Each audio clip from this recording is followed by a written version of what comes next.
কি হয়েছে? কাঁদছ কেন? কিছু না রে সোনা। বড্ড কষ্ট হচ্ছে রে মা। ওরা কেউ আমাকে চায় না, না। না রে, ওরা মেয়ে চায় না।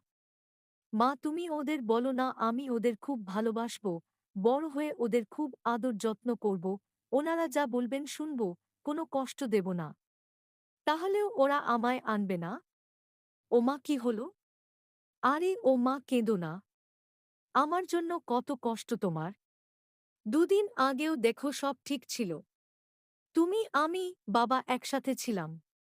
বাবা কত্ত আদর করত আমায়। এখন তো আমার জন্য তোমাকেও আদর করে না। আমার খুব খারাপ লাগছে, খুব কষ্ট হচ্ছে। মা আজ ডাক্তার যে ওষুধটা দিয়েছে খেয়ে নাও। কেঁদো না তুমি। কান্না ভেজা মায়ের কণ্ঠস্বর বলে উঠল জানিস তুই কিসের ওষুধ ওটা? ওটা আস্তে আস্তে তোর ছোট্ট শরীরটা গলিয়ে দেবে আর কাল সকালেই তুই আমার থেকে আলাদা হয়ে যাবি। তোর ছোট্ট হাত পা গুলো, ছোট্ট হাড়টা সব গলে জল হয়ে যাবে। হয়ে যাক মা। কোন কষ্ট হবে না আমার। সব সহ্য করে নেব আমি। তবে তোমাকেও কথা দিতে হবে কিন্তু তুমি তোমার ছেলের থেকে আমাকেই বেশি ভালোবাসবে। আমি কিন্তু তোমার সবচেয়ে প্রিয়। আমিই তো তোমার প্রথম বলো। এই বলে স্বরূপা দেবী থামলেন একটু। কান্নায় গলা বুজে আসছে। একটানা কথা বলতে গেলেই হাঁফ ধরে আয় আজকাল। প্রীতি তার বুকে মাথা রেখে তাকে জড়িয়ে আছে ছলছল চোখে। আগলে নিলেন নিজের কাছে। বড্ড ভালো মেয়েটা। পাঞ্জাবি পরিবারের মেয়ে অথচ কত সুন্দর মানিয়ে গুছিয়ে নিয়েছিল সংসারে। সুমনের চোখে মুখেও খুশি ঝিলিক দিত। সুমন যেদিন প্রথম বাড়িতে বলেছিল সুমনের বাবা, ঠাকুমা, পিসিমনি সবাই নাক কুঁচকেছিল। কিন্তু জেদ ছাড়েনি ও।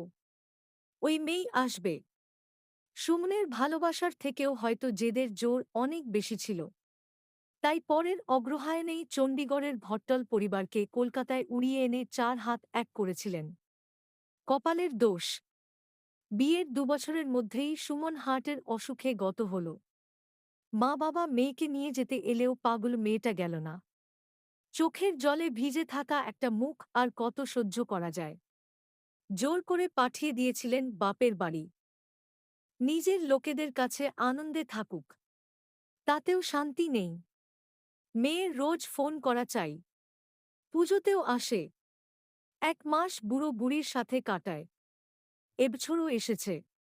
ওর মা বাবা নিয়ে যাবে ওকে কাল।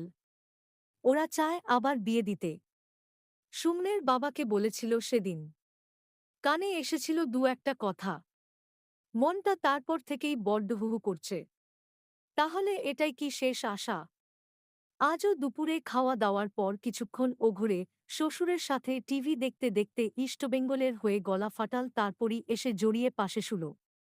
একথা সেকথা হতে হতে হঠাৎ মনের কোণায় জমে থাকা একটা কষ্ট বাইরে এনে ফেলেছিলেন। আজ রাতটাই শেষ। কাল বিকেলের ট্রেন। মা বাবাও যেভাবে বিয়ের জন্য জোর করছে। কে জানে এটাই শেষ আশা কিনা। রাতে শুয়ে শুয়ে প্রীতির চোখে কত দৃশ্য ভেসে উঠছে।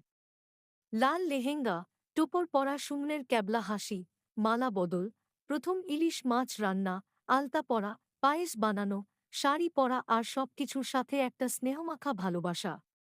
দুপুরবেলায় শোনা কথাগুলো আর মা এর সেই কান্না তোলপাড় করে দিচ্ছে মনটাকে। আস্তে আস্তে ফোনটা হাতে তুলে নিল। অপর প্রান্তের অনেক অনুরোধ উপরোধেও এ প্রান্ত একটুও নরম হল না। ফোনটা ছাড়ার পরই আশ্বস্ত হল বরং। এখনও কানে ভাসছে একজন মা আর তার ছোট্ট মেয়ের কথাগুলো। এজন্মে তো তোমার আদর পেলাম না পরের জন্মে আবার আসুন। তখনও ফিরিয়ে দেবে না তো? না রে মা। পরের জন্ম তো অনেক দেরি। এজন্মেই তো তোকে চাই।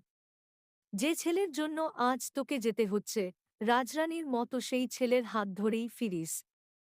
ধীর পায়ে স্বরূপাদেবীর কাছে গিয়ে আবারও বুকে মাথা রাখল প্রীতি। আর কোত্থাও যাব না মা।